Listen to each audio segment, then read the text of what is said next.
నిర్మల్ జిల్లా కేంద్రంలో పలు మండలాలకు చెందిన లబ్ధిదారులకు ముఖ్యమంత్రి సహాయ నిధి నుంచి మంజూరైన చెక్కులను బీజేఎల్పీ నేత ఏలెట్టి మహేశ్వర్ రెడ్డి పంపిణీ చేశారు. గాతులపేటలోని ఏలెట్టి మహేశ్వర్ రెడ్డి నివాసంలో సోన్, నిర్మల్ రూరల్, సారంగాపూర్, నర్సాపూర్, దివల్పూర్ మండలాలకు చెందిన 269 మంది లబ్ధిదారులకు ఈ చెక్కులను అందజేశారు. మొత్తం 63,71,000 విలువ గల చెక్కులను లబ్ధిదారులకు పంపిణీ చేశారు.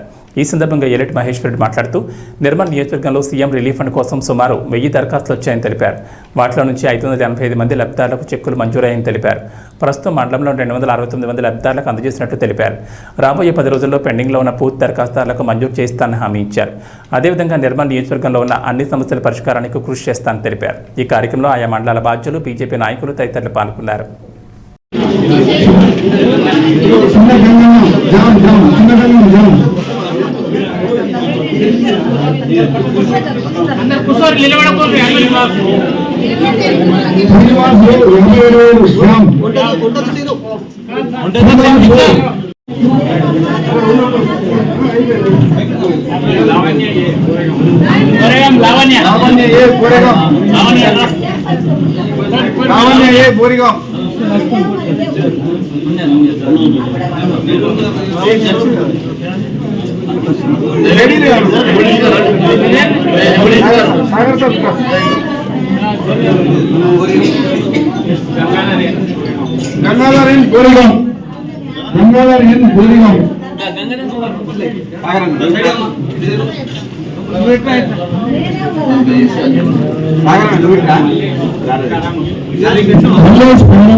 సీఎం రిలీఫ్ ఫండ్ కింద దాదాపుగా 1000 అప్లికేషన్ పెట్టుకోవడం జరిగింది.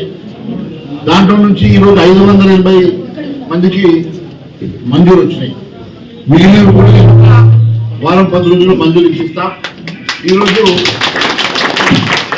వచ్చినటువంటి 585 సీఎం రిలీఫ్ ఫండ్ కాకుండా మన మండలంలో సారంగపూర్ మండలం సంబంధించి రోడ్లు కూడా చాలా అధ్వానంగా ఉన్నాయి కాబట్టి జోలి రోడ్ని మొన్న మంజూరు చేయించిన ఇప్పుడు పని మొదలైతుంది.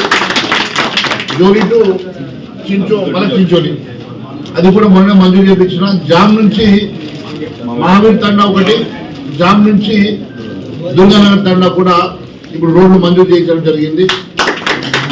అంతేకాకుండా ఇప్పటిమన్ రోడ్డు కూడా మనం వెళ్ళినప్పుడు చాలా ఇబ్బందిగా ఉంది. మరి మొన్ననే అది కూడా మంజూరు చేసుకున్నాం. ఇప్పుడు ఇప్పటిమన్ వరకు కూడా డాంబర్ రోడ్ని కూడా మంజూరు చేయించుకోవడం జరిగింది. అంతేకాకుండా స్వర్ణాలు ఎండాకాలం వస్తే మన రైతులకు ఇబ్బంది అవుతున్నది, ఎండాకాలం వస్తే నీటి ఇబ్బంది అవుతున్నది, చివరి వరకు వస్తలేవు, ప్రతిసారి మనకు ఇబ్బంది అవుతున్నది. దానికోసం ప్రత్యేకమైన నిధులు తీసుకొని మరి దాన్ని కూడా ఎండాకాలం ఎన్ని నీళ్లు కావాలంటే అన్ని నీళ్లు వచ్చే విధంగా ఒక ప్రణాళిక ఏర్పాటు చేసుకున్నాం. ఈ ఎండాకాలం అయిన కాడికి ఈ రాష్ట్రంతో మీరు చూస్తున్నారు, ఏ రకంగా కొట్లాడుతున్నారు చూస్తున్నారు. నేను అసెంబ్లీ లోపల, అసెంబ్లీ బయట ఈ ప్రభుత్వంతో ఎప్పటికప్పుడు కొట్లాడుకుంటా నేను నిర్మల్ కోసము, మన ప్రాంత అభివృద్ధి కోసం పాటుపడుతున్నా. ఎవరికి ఇబ్బంది లేకుండా నా సాయశక్తులకు కృషి చేస్తున్నానని మరొకసారి తెలియజేసుకుంటూ ధన్యవాదాలు.